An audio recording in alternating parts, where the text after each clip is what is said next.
খেয়াল করে দেখছি না। 17 বছরের একটি ছেলে আমাকে বলেছিল, আমাদেরই এই সমাজের অত্যন্ত নামকরা একজন দুষ্কৃতী তার জীবনের রোল মডেল। বললাম, কেন বাবা, এত লোক থাকতে সে কেন? বললো, পাওয়ার পাওয়ার। বুঝলে আন্টি, তোমার থেকেও তার পাওয়ার অনেক বেশি। বললাম, হ্যাঁ, কিসের পাওয়ার? জানো, তুমি ওর মতো যদি তৈরি হও, তোমায় কতদিন জেলে ভর্তি থাকতে হবে? বললো, আমার বাবা ইঞ্জিনিয়ার, তাতেও একটা স্কুটারে করে অফিসে যান, কোনো নামী ক্লাবের মেম্বারশিপ নেই। আমি যদি ওর মতো হতে পারি, 6 মাস জেলে থাকবো, আর তার বাইরের 6 মাস কত বাড়ি, কত গাড়ি, কত নারী। স্তব্ধ হয়ে তাকিয়েছিলাম কয়েক মুহূর্ত। কোথায় চলে গেছে মন? বলছে, বন্দি থাকবো 6 মাস, আর বাকি 6 মাস কি উদগ্র কামনা, ভোগের কি উদগ্র উদাহরণ। তাকেও বুঝিয়ে বুঝিয়ে বুঝিয়ে বুঝিয়ে সে রাস্তা থেকে যখন ফেরাতে পেরেছি, ভালো রেজাল্ট করছে, ভালোভাবে এগোচ্ছে, জীবনে সাফল্যের জায়গায় এসে দাঁড়িয়ে এক গাল হেসে বলেছিল, ভাগ্যিস তোমার সাথে দেখা হয়েছিল আমার। এই যে জায়গা, এই যে জিনিসটা সকলকে বোঝাতে চাই, হারিয়ে যেও না, হারিয়ে ফেলো না নিজের সম্পদকে। আরেকটি ছেলে সম্প্রতি বলছে, পড়তে ভালো লাগে না। কেন লাগে না? আমার মা বাবা তেমন অর্থবান পরিবারের জায়গায় দাঁড়িয়ে নেই। আমার বন্ধুদের কত কিছু আছে জানো, কত কিছুর মধ্যে আজকে সবচেয়ে বড় সম্পদ দামি মোবাইল, কিংবা একটা কি বলে ট্যাব, কম্পিউটারও না, ট্যাব। আইফোন হচ্ছে আমাদের স্টেটাস সিম্বল। তোমার আইফোন নেই? এতদিন স্মার্টফোন ব্যবহার করতাম না। অনেক বাচ্চা এসেই বলতো, তোমার লজ্জা করে না, তুমি সাধারণ মোবাইল ব্যবহার করো? আমি বলতাম, ওটা আমার জানলা দিয়ে ফেলে দিতে ইচ্ছে করে, ও আমার রাখতেই ইচ্ছে করে না। বললো, তুমি কিচ্ছু শেখোনি, অনেক কিছু আমাদের থেকে তোমায় শেখাতে হবে। তাও শিখি ওদের হাত ধরে। এবার এই যে জায়গা, এই ছেলেটি যখন বলছে মা বাবা অনেক কিছু দিতে পারে না বলে ওর হতাশ লাগে, বন্ধুদের আছে, ওর নেই। আমি বোঝাতে বসেছি, বাবা যা নেই তা যাতে পেতে পারো তার জন্যে আজ পড়ো। এবং এইখানে একটা প্রসঙ্গের জায়গায় বলি, ইচ্ছে করছে না, ভালো লাগছে না, সচেতন মানুষ এ কথাটা বলতে পারে না। জীবনে ইচ্ছে আর ভালো লাগার থেকেও দামি কথা প্রয়োজন। যেটা করা প্রয়োজন সেটা যদি আমরা করতে শিখি, আমাদের পরবর্তী জীবনে ইচ্ছে ভালো লাগার অনেক দিশা তৈরি হয়। তাই আজ পড়তে না ইচ্ছে করলেও পড়ো। সময়ে যে কাজ করার কথা, কাজের জায়গায় সময়ে যাওয়া, এই যে সময়ানুবর্তিতার কথা বাবু রাজ মহারাজ বলছিলেন, এটা একটা সাংঘাতিক দামি, অত্যন্ত দামি উপাদান জীবনের। যে নিয়ম মানতে শেখে, নিয়ম মেনে চলে, অতিরিক্ত নিয়ম মানতে বলছি না, তাতে আবার অবসেসিভ কম্পালসিভ ডিসঅর্ডার হয়, কিন্তু সাধারণভাবে নিয়ম মানতে শেখা, যে নিয়ম মানলে আমার জীবনের সময়ের সম্পদকে সবচেয়ে বেশি ব্যবহার করা যাবে, সেটা তো আমায় শিখতে হবে। আমার ভালো লাগছে না বলে ফেলে দিয়ে শুয়ে থাকলাম, টিভি দেখলাম কিংবা খেললাম, তা বললে হয় না। যে ছেলে খেলে, খেলার জন্যে খেলে, খেলা দিয়ে জীবনে বড় হবে, সে অনেকক্ষণ খেলতে পারে। কিন্তু আমার পড়তে ভালো লাগে না বলে খেলছি, এটা সঠিক দিশা না, সঠিক কথা না। মা বাবা যেখানে একটু পিছনো, সেখানে আমার বক্তব্য, আত্মসম্পদে নিজেকে বলতে হয়, এই মা বাবার থেকেও আমি যাতে এগোতে পারি, সেই জন্যে আমায় খাটতে হবে। আর যে বাবা মা প্রতিষ্ঠিত, সফল, তাদের দেখে বলা উচিত, এই মা বাবার আঙ্গিকে আমিও নিজেকে দাঁড় করাবো, সেই ট্র্যাডিশন যাতে সমানে চলে। আমি মনে করি জীবনের সুযোগ, শিক্ষিত মা বাবা পাওয়া, নিজের পরিবারের যেটুকু সামর্থ্য, সেটুকুও আমাদের সম্পদ। আরেকটা সম্পদ, মা বাবার রক্ষণাবেক্ষণের ঘেরাটোপ। বাবা মা যত আগলে রাখেন, যত কষ্ট স্বীকার করেন ছেলে মেয়েকে এগিয়ে দেওয়ার জন্যে, সেটাও আমাদের জীবনের সম্পদ। তাকে দান দিতে শিখতে হয়। মা খাটছে, বাবা পরিশ্রম করছেন, তারা নিজেদের সুখের জন্যে ব্যয় না করে আমার পড়ার জন্যে, আমি যাতে ঠিক মতো এগোতে পারি তার জন্যে যে তারা জমান বা নিজেদের বঞ্চিত করেন, সেটাও তো একটা ঘেরাটো, প্রোটেকশন।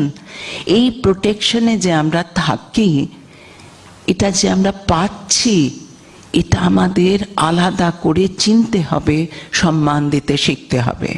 আজকের ছেলেমেয়েরা যারা একটু বয়ে যায়, অন্য রাস্তায় হেঁটে যায় ভুল করে, তারা অনেক সময় আমাকে বলে আমার চাহিদা মেটানোর সম্পূর্ণ দায়িত্ব আমার মা বাবার, এটা আমাদের বার্থ রাইট। একটি ছেলেকে বলেছিলাম, তুমি গার্লফ্রেন্ড করেছো, তার জন্যে তোমার বাবাকে কেন প্রতি মাসে তোমায় 5,000 টাকা হাত খরচ দিতে হবে? বললো, আমার গার্লফ্রেন্ড নিয়ে কি আমি রাস্তার ধারে টি স্টলে বসে চা খাবো নাকি? আমি তো প্রপার জায়গায় যাব। বললাম, গার্লফ্রেন্ড তো তোমার, তার দায় তোমার বাবা নেবেন কেন? বলে, এটা তো ভেবে দেখিনি, কিন্তু বাবা যে আমাকে এনেছেন পৃথিবীতে, তাহলে বাবারই দেওয়ার কথা। আমি বললাম, আজ যে তুমি বলছো, তুমি যেদিন পিতা হবে তোমার সন্তান আরো বেশি কথা বলবে। ভেবে দেখো, তুমি যা চাইছো সেটা তোমারই জোগাড় করার কথা। আত্মসম্পদ, আমার কি আছে, কতটা আছে, সেটা বুঝতে শেখা, সেখান থেকে মূল্যবোধ তৈরি করা। মূল্যবোধও আমাদের জীবনের সম্পদ। কোনটা সঠিক, কোনটা বেঠিক, সমাজের চতুর্দিকে নজর দিয়ে সেটাকে আমাদের তুলে নিতে হবে, বুঝতে শিখতে হবে কাকে কোথায় কতটা সম্মান দেওয়া উচিত, কোন বিষয়কে সম্মান দেওয়া উচিত। সেন্স অফ প্রায়োরিটিও মূল্যবোধের আওতায়। কোনটা আগে করব, কোনটা পরে করব, এ বোধও সচেতনতারই অংশীদার। মূল্যবোধের সাথে সাথে নিজের ভেতর তৈরি করতে হবে সহমর্মিতার বোধ। সবই আমি নেব না, সবই আমার জন্যে না, দুটো অন্য মানুষের জন্যেও। আমরা যখন বড় হয়ে রোজগার করি, আমরা কি ভেবে দেখি যে মানুষই যা রোজগার করি তা কি শুধু নিজের জন্যে হতে পারে? হতে পারে না। কিন্তু আমি যখন সজ্ঞানে নিজের ইচ্ছে অন্যের জন্য কিছু করতে চাই, ভাবতে চাই, দিতে চাই, তা আমার সহমর্মিতা। সহমর্মিতা আমার শুধু সম্পদ নয়, আমার মননের সৌন্দর্যের টুকরো। আমি সুন্দর হতে চাই শুধু মুখের ওপরে সাজসজ্জা দিয়ে না, মনেও তো সুন্দর হব। সহমর্মিতা সেই সৌন্দর্যের দ্যোতক, তাই সেটাও আমার প্রয়োজন। আত্মসম্পদের আরেকটা দিক, যে কোনো বিষয় চর্চার অভ্যেস, ইংরেজিতে স্টাডি হ্যাবিটস, প্র্যাকটিস। অর্থাৎ যে কোনো একটা বিষয়ে যদি মন খুব যুক্ত হয়, গভীরভাবে যদি সেই বিষয়কে আমরা অধ্যয়ন করি, কোনো সময় তাতে আমাদের এক্সপার্টাইজ তৈরি হয়। অর্থাৎ আমি এতটাই জানি সেটা নিয়ে আমি আরো 10 জনকে শেখাতে পারি। এই বিষয় চর্চার অভ্যাস মনোযোগকে এক করতে শেখায়, মনের একাগ্রতা বাড়াতে শেখায়। তাই সেটাও আমাদের মনে রেখে কোনো বিষয়ে আমার যে উৎসাহ, আমার যে ইন্টারেস্ট, অনুরাগ, সেইটা ধরে মনোযোগকে এক করে একাগ্রতার অভ্যেস বাড়ানো দরকার। আত্মসম্পদের আরেকটা জিনিস, নিজেকে শান্ত করার অভ্যাস।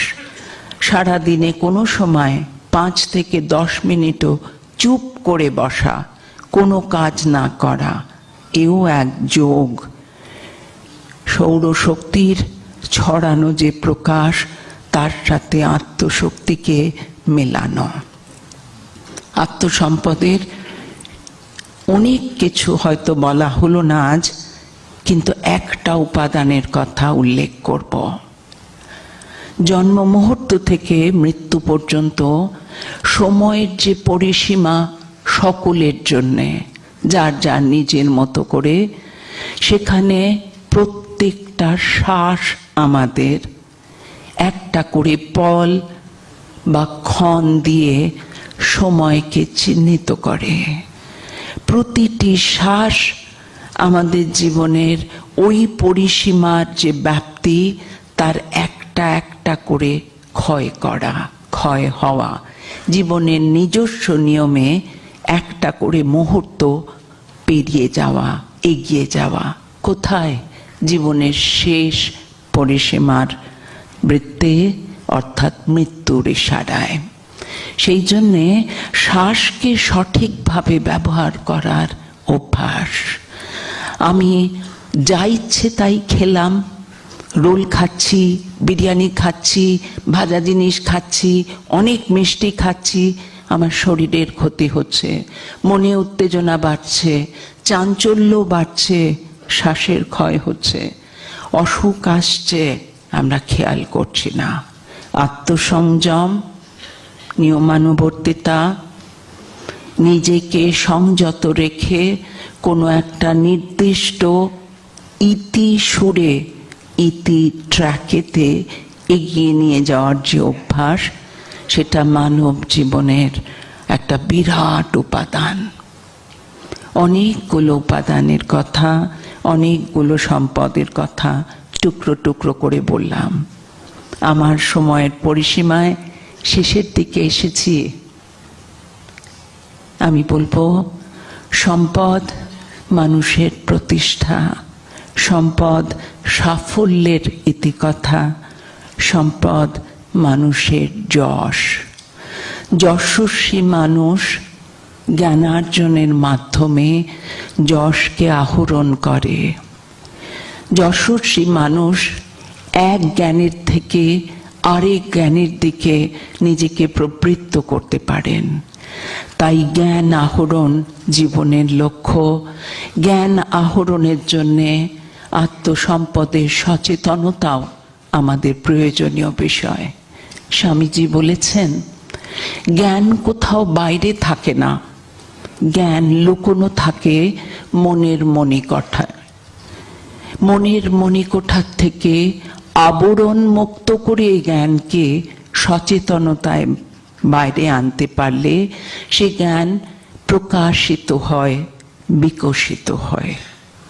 স্বামীজির এই কথার সূত্র ধরেই বলবো, আজকের আলোচনায় তাহলে সচেতন হয়ে আত্মসম্পদের সঠিক ব্যবহারই আমাদের জীবনের লক্ষ্য হওয়া উচিত।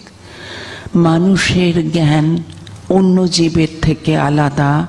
উপলব্ধি, অনুভূতির যে সূক্ষ্মতা, সেইটা ধরে জীবনকে চেনার, জীবনকে বোঝার, জীবনের গভীর অভিজ্ঞতা থেকে জীবনের যে নিজের অর্থবহ অবস্থা, তাকে হাত দিয়ে মন দিয়ে ছোঁয়ার ক্ষমতা।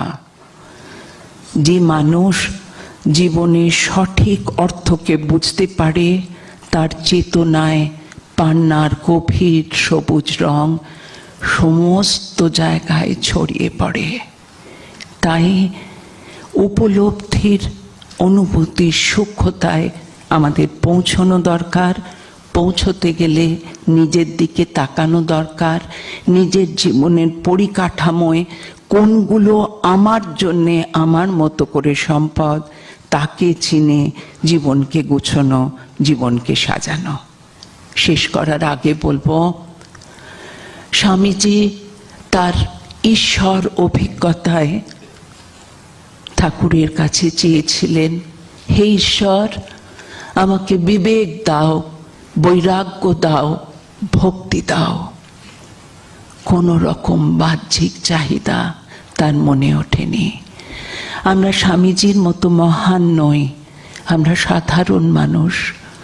আমরা সাধারণের সাধারণত্ব স্তর থেকেই চলুন আজ সবাই মিলে শপথ নিই, আজ থেকে মন্ত্রের মতো উচ্চারণ করব, হে ঈশ্বর, আমাকে চেতনা দাও, সচেতনতার আলোয় আমায় ভরিয়ে তোলো, যাতে উপলব্ধি, অনুভূতির আকরে জীবনের অভিজ্ঞতা থেকে জীবনের আসল অর্থ আমি চিনতে পারি। জীবনের সার্থকতা সুস্থ মননের সবচেয়ে বড় দিশা যে সেখানেই। ধন্যবাদ।